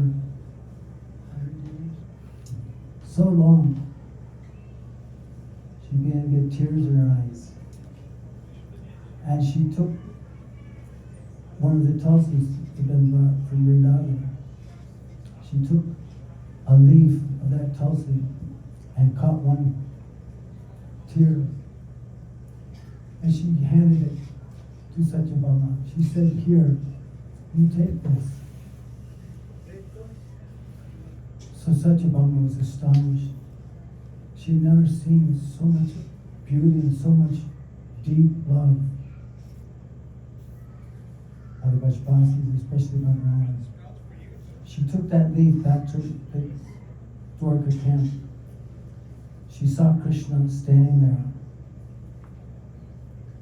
Krishna removed all the gold and he gave her sidelong glance of the balance. She put that tulsi leaf with Radharani's tear on the balance. Krishna. Jai Shri Radhe, Jai Shri Radhe, Jai Shri Radhe. So then we heard Swami Damodar explaining the song of Mahaprabhu about the meeting of Radharani and Krishna in Kurukshetra. How Radharani she was so amazed to see Krishna, but she didn't want to be with that Krishna. Had no peacock feathers, no flute. He had a crown on, cavalrymen, majestic clothes, like a king. She wanted to take him back to Vrindavan, which is her heart. This is Rath Yatra.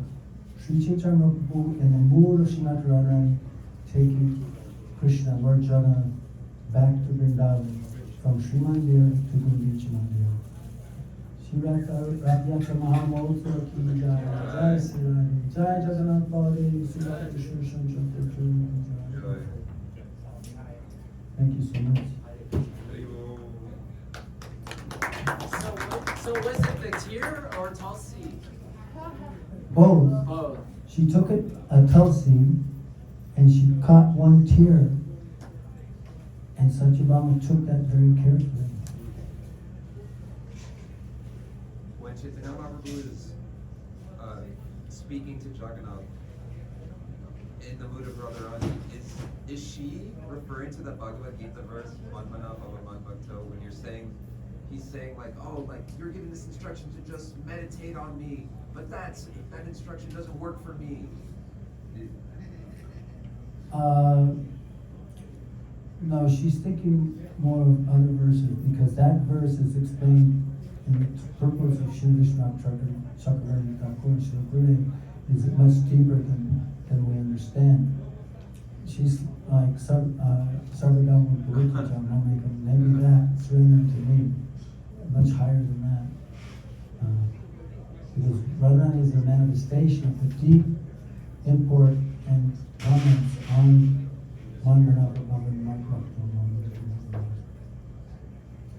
Any other questions? Hare Krishna. Jai Jai Radha Ramana Hari Bo. Jai Jai Radha Ramana Hari Bo.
Shri Radhe.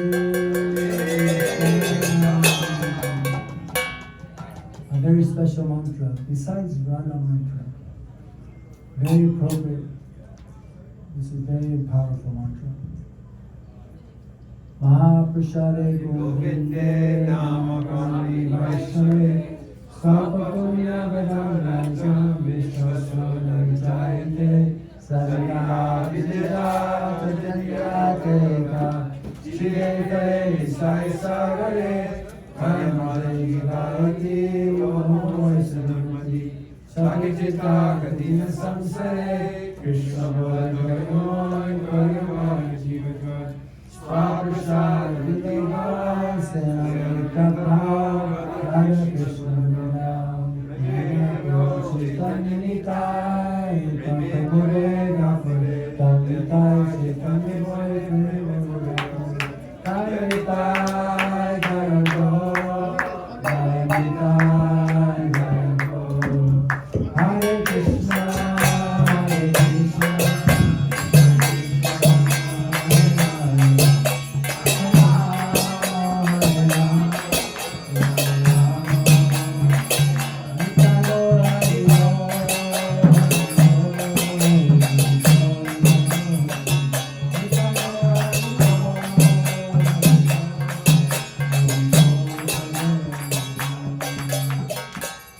Mahaprasad ki jai, Shri Krishna ki jai, Sadhu Sangh Vrindavan Dhaman ki jai, Shri Tirthapada ki jai, Radha Govinda Radha Gopinath Radha Mohan ki jai, Shri Sajjan Pare Subhaji Shri Shankar ki jai, Nitai Gaur Premanandi.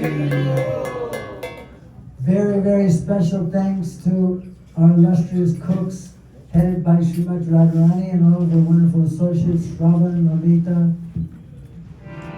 Radha Govinda Prabhu, Anupam, so many different devotees. Thank you very much for your sincere offerings to the Lord. Gaur Premanandi.